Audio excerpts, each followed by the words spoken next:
بونجور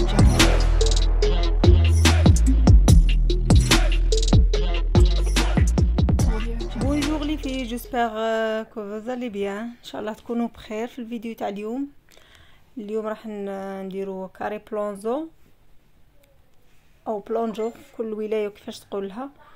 وراح نديرو ليماش السيده هذه، تشوفوا شعرها كيفاش راهم كدايره ليماش.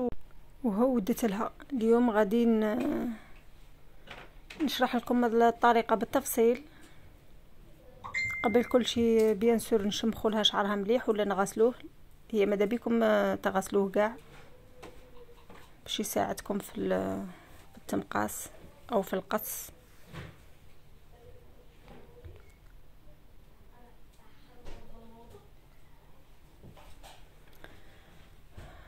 نبدو من الخلف دائما كما راكم تشوفوا. الخصله الاولى دائما نقصوها على حسب الطول اللي تبغيه الزبونه، من بعد نقعدوا نقيسوا على حسب الخصله اللي قصيناها. لا ميم شوز، نسيبارو شعر على زوج، نكملوا بنفس الطريقه. نحكموا من الوسط كما راكم تشوفوا، نكسلوه مليح بالبينياكو، نمشطوه بالمشط اللي يكون سنانه رقاق بينياكو، ونمقسو مستقيم، ما نطلعوش يدينا خاطر غادي نديرو كاري بلونجو.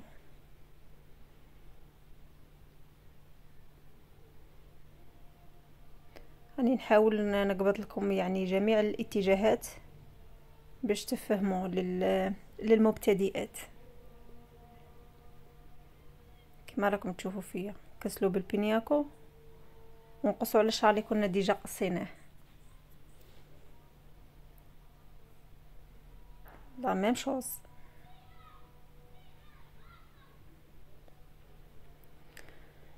درك ولينا لي كوتي هما راح نخلوهم طوال. علاش سموها كاري بلونزو؟ باسكو القدام تجي طويله ومره ولا تجي قصيره، ما يجيش نفس الطول.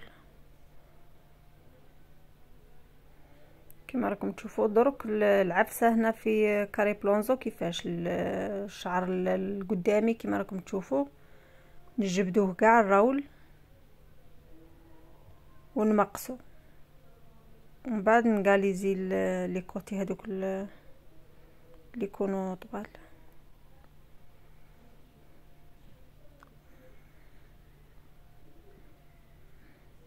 نسيبارو هنا كما راكم تشوفوا. هنا راح نمقصها نفس الطريقه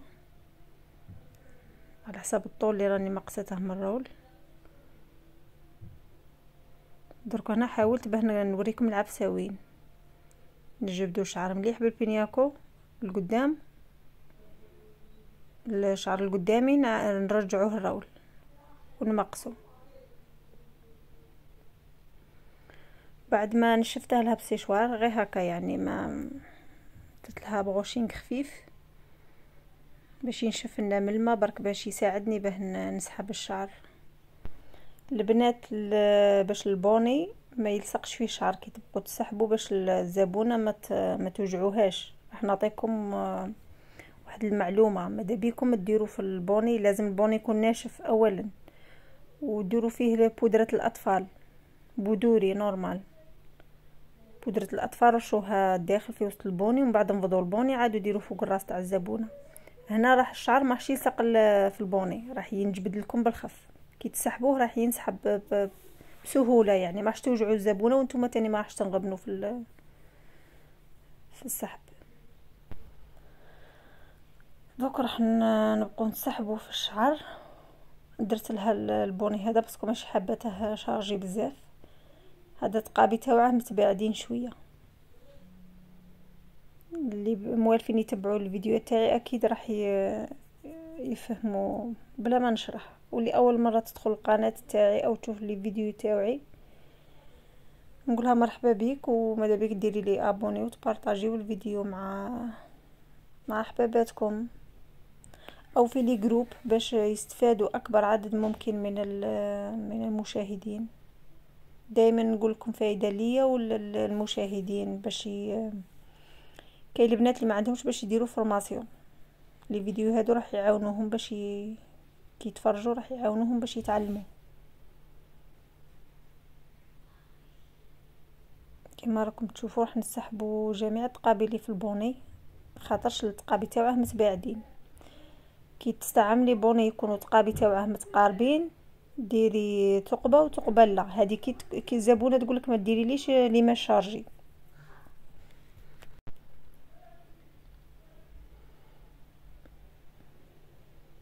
راني مسرعت لكم الفيديو شويه باش ما يجيكمش طويل بزاف.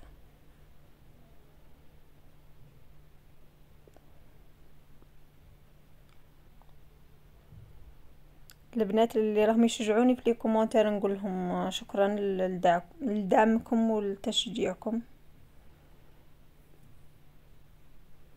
شكرا للتعليقات الايجابيه اللي ترفع من المعنويات.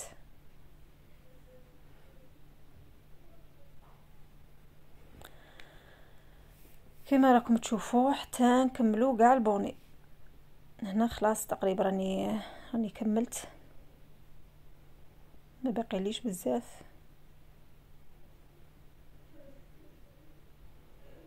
كما راكم تشوفوا حكمته بكخاب باش ما يغبنيش. هذاك اللي سحبته شديته بكخاب. لازم تكونوا ذكيات في الخدمه، يعني مشيت تسنوا حتى نشرح.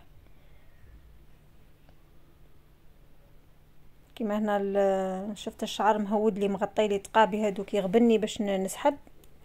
واش ندير؟ لازم ندير كخاب باش يشد.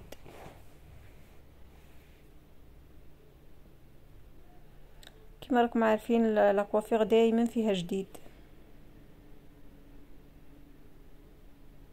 ماشي كي تروحي ديري فورماسيون ديري واش تقولك لاكوافاز اللي تعلمك وخلاص.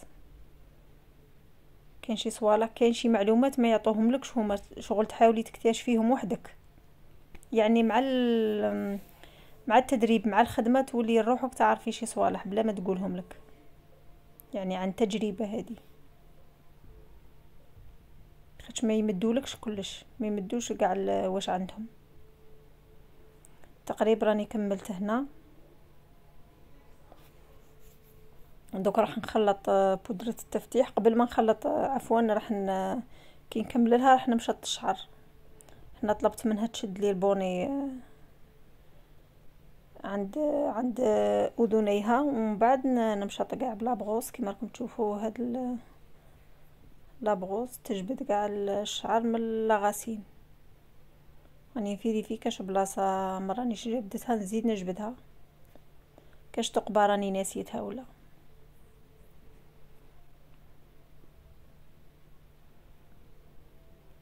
او كاش خصله تكون رقيقه على اختها. لازم نحاولوا نديروا الخصلات كاع كيف باش ما تجيناش بلاصه شارجي وبلاصه خفيفه.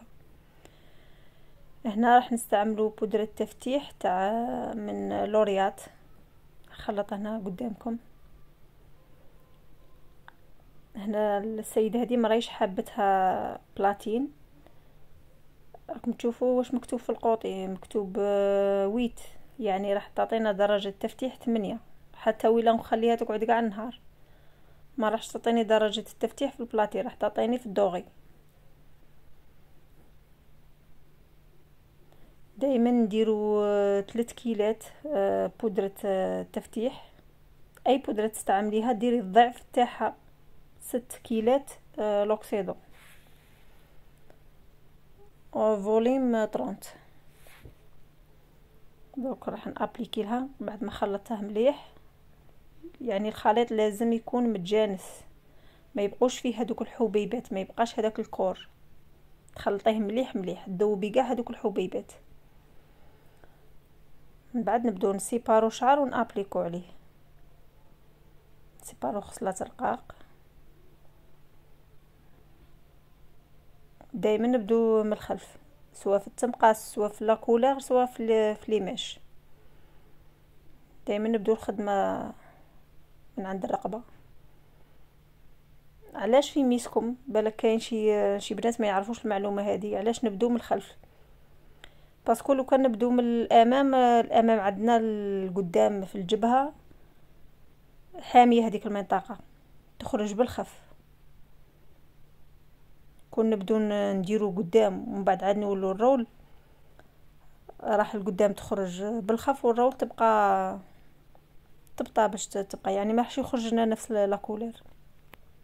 على هذيك نبدو من عند الرقبة من الخلف من بعد نولو قدام فاسيلمون تطليها ما با 5 دقائق خلاص تبدا تخرج.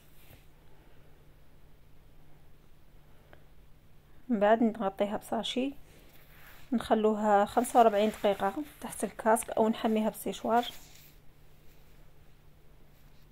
وهي الريزلطة كيفاش خرجت.